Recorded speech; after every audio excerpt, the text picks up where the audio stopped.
강의는 어떠셨나요?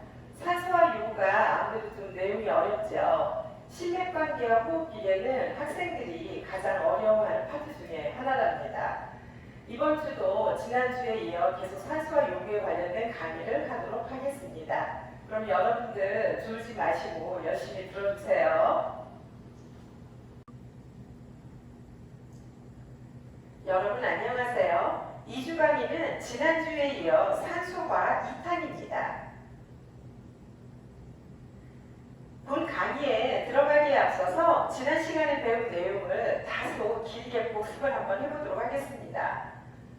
산소화 파트는 학생들이 어려워하는 부분인데요. 매주 지난 영상에서 학습한 내용을 되짚어보며 복습하는 시간을 짧게 갖도록 하겠습니다. 자, 그러면 시작해볼까요?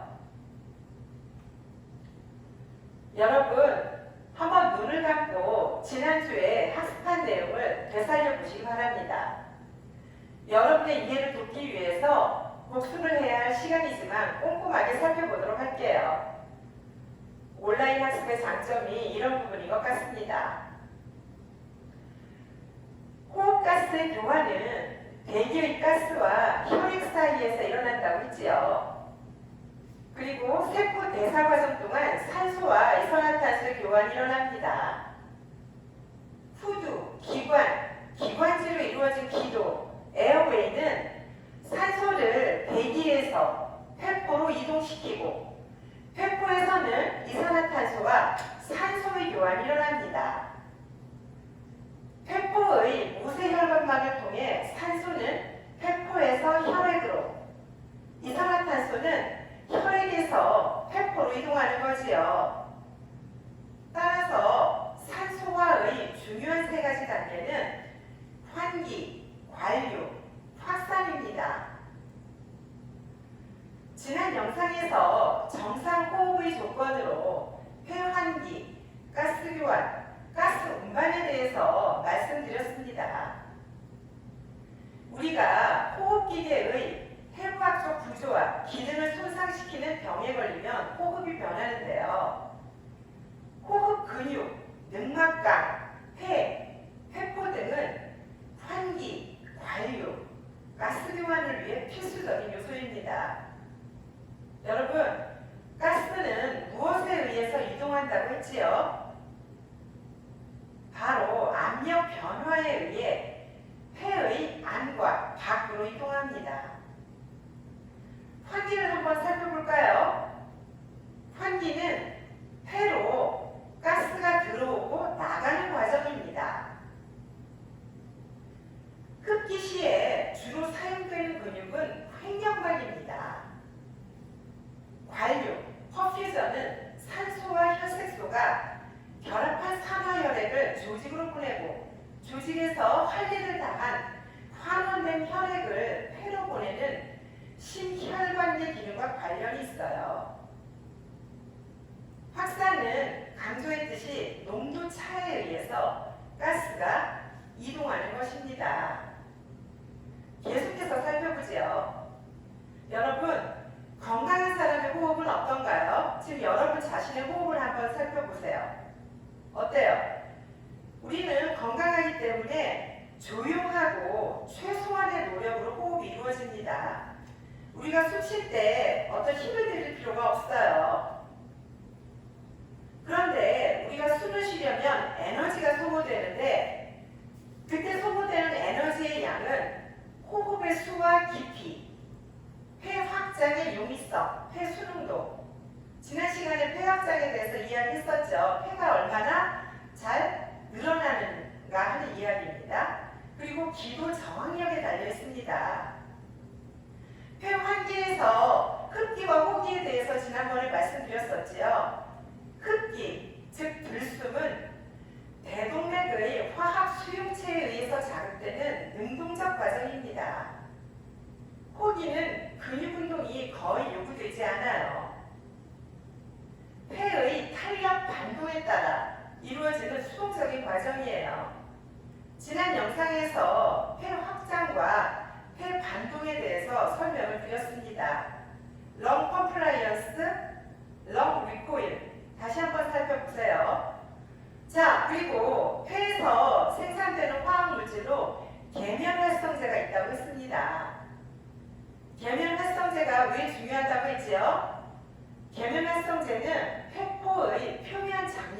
유지하고 폐포 허탈을 방지합니다.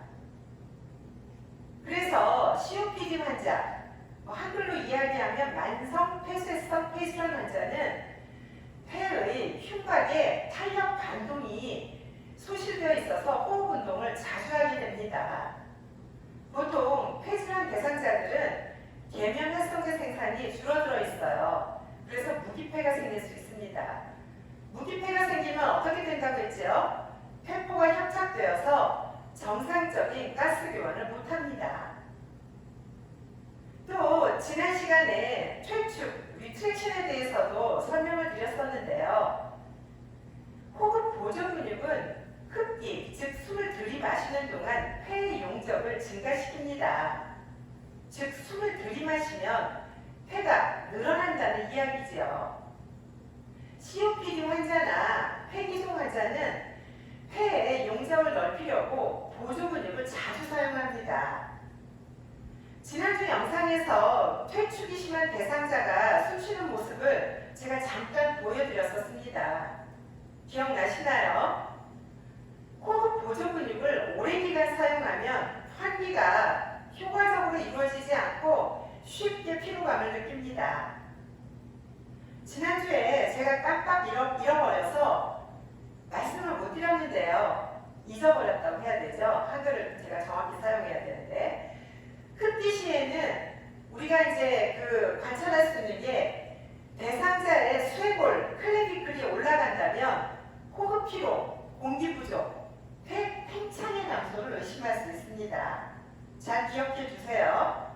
그러니까 대상자의 쇄골이 대상자가 숨을 들이쉴 때 올라가면 호흡 피로, 공기 부족, 폐의 팽창의 감소를 의심할 수 있다는 이야기입니다. 폐 수능도는 폐 부족, 또 척추 후만증, 그런 질병과 같은 문제가 있을 때 저하됩니다. 지난 시간에 그림이랑 보여주면서 설명드렸었어요. 우리가 폐 수능도가 감소하고 기도 저항이 증가하고 보조 근육을 많이 사용하면 호흡에 부담이 많이 되겠죠. 따라서 숨 쉴 때 에너지가 많이 소모됩니다. 결국 그러면 어떻게 되겠어요? 이럴 때는 대사율이 증가하고 산소 요구도와 이산화탄소 배출 요구가 커지게 됩니다. 이런 이유로 환기에 벤틸레이션에 문제가 있는 대상자는 호흡 상태가 점점 나빠지고 산소화 능력도 떨어지게 되는 겁니다. 어때요? 지금 폐환기에 대해서 잠깐 이야기한다고 하고 너무 길었죠? 그래도 여러분들이 또 이 영상이 끝난 다음에도 지난주 강의 자료를 보시고 다시 한번 들어보셔도 좋을 것 같습니다. 자, 이제 가스 교환에 대해서 이야기해 볼까요? 폐포와 조직의 모세혈관에서 확산에 의해서 가스 교환이 일어납니다. 폐의 가스 교환은 폐포의 모세혈관망을 통해서 확산으로 일어납니다. 그런데 여러분, 만약 모세혈관막이 두꺼워진다면 어떤 일이 벌어질까요? 모세혈관막이 두꺼워지면 확산 정도가 달라집니다. 당연히 모세혈관막이 두꺼워질수록 가스가 더 오랫동안 막을 통과해야 하니까 확산이 지연될 수밖에 없습니다. 폐부종 같은 그런 질병에 걸리면 폐포 모세혈관막이 두꺼워져요. 그러면 어떻게 되겠습니까? 확산과 가스 교환이 감소됩니다. 그 이야기는 결국 조직으로 산소 운반이 덜 된다는 이야기입니다. 그리고 이런 폐 모세혈관 막의 표면적, 이런 표면적도 폐기종 같은 만성질환에 걸렸다든지 기흉 같은 급성질환에 걸렸다든지 혹은 폐역 저체술 같은 수술을 받으면 변화할 수 있어요. 쉽게 상상이 되시죠? 그래서 이제 가스 운반에 대해서 이제 공부를 해볼 텐데요. 가스 운반에서는 여러분들이 기억하실 게 산소 운반과 이산화탄소 운반을 잘 이해하셔야 해요. 산소 운반에 관여하는 기관은 무엇일까요? 여러분 대답해 보세요. 지금 한번. 폐죠. 폐하고 수면기계입니다. 그래서 선생님이 1학기 때 활력취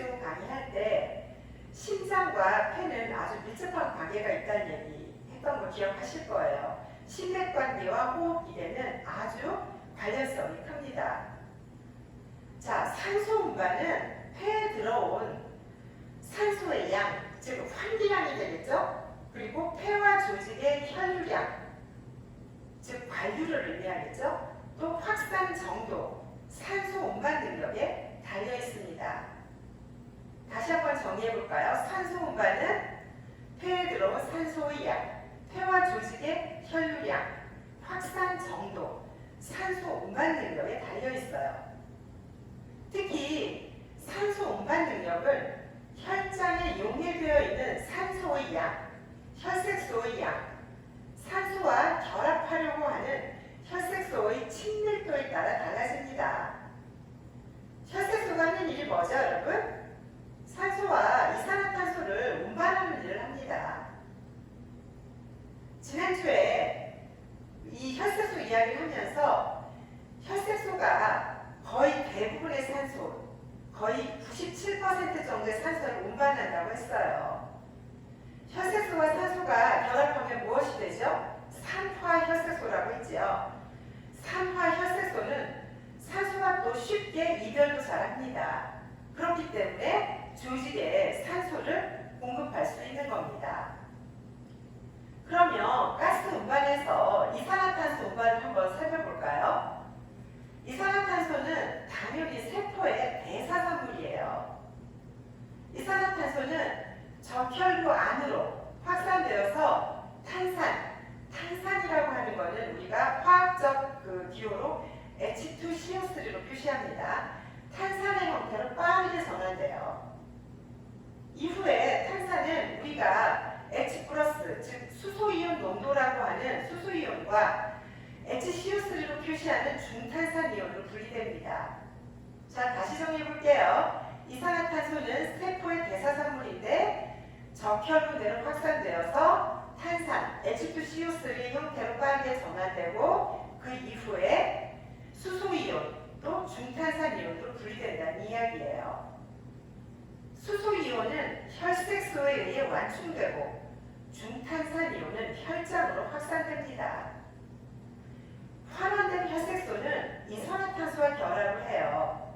따라서 대부분의 이산화탄소가 정맥혈을 통해서 폐로 옮겨지고 몸 밖으로 배출되는 것입니다. 여러분, 지금까지 폐환기, 가스교환, 가스 운반에 대해서 좀 살펴봤습니다. 복습이라고 하기에는 조금 길긴 깁니다.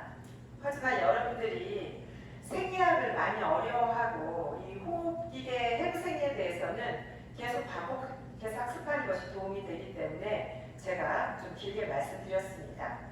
자, 이제 우리 호흡 조절 기전에 대해서 한번 살펴볼까요? 호흡 조절 기전은 인체에 필요한 산소를 충분히 받아들이고 이산화탄소를 배출하기 위해 꼭 필요한 거예요. 지난번에 호흡이 신경성 조절하고 화학 조절에 의해 조절된다고 설명했어요.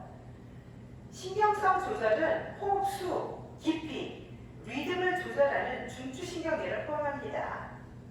뇌에서 우리 대뇌피질의 역할이 아주 중요한데요. 대뇌피질은 척수로를 통해서 호흡 운동 신경원에 자극을 전달하고 그러면 호흡의 자율성이 조절이 됩니다. 화학 조절은 어떨까요? 여기에서 꼭 기억하셔야 될 게 화학 조절은 혈중, 즉 피 안에 이산화탄소, 산소, 수소이온 농도 변화에 따라서 호흡의 깊이와 횟수를 조절합니다. 생리학 시간에 여러분들 폐하의 의미에 대해서 배우셨죠? pH. 이 폐하라는 것은 수소이온의 농도를 말합니다. 자, 산소, 이산화탄소, 수소이온 농도의 변화는 뇌의 연수, 대동맥체, 경동맥체에 위치한 화학 수용체를 자극하고 그 결과에 따라서 신경성 조절을 자극을 합니다. 그래서 그 자극한 결과 호흡의 깊이와 횟수가 조정되는 거예요. 호흡 조절 기전에 대해서 정리가 되셨나요? 자, 그러면 마지막으로 산소화에 영향을 미치는 요인에 대해서 한번 정말 간략히 살펴볼게요. 산소화에 영향을 미치는 요인으로는 발달적 요인인 연령, 환경, 생활 양식, 또 생리적 요인과 관련된 건강 상태, 약물, 스트레스를 제시를 했었습니다. 기억하시죠?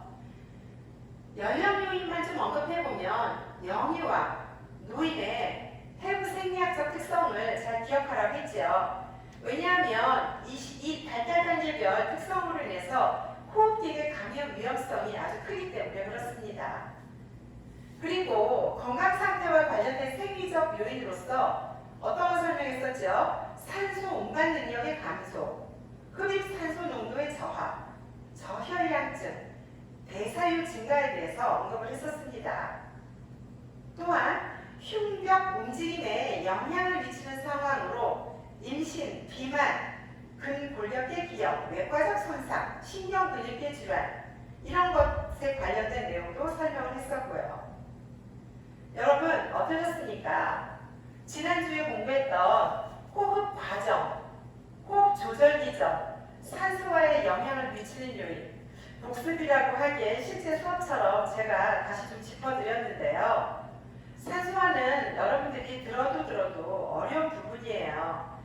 이제 더 자세한 내용은 성인간호와 호흡기계 파트에서 질환별로 좀 더 깊게 다루실 겁니다. 반복학습이 아주 중요하다는 사실 잊지 마세요. 애쓰셨습니다. 자, 그러면 잠시 쉬셨다가 다음 영상에서 만나뵙기로 하지요.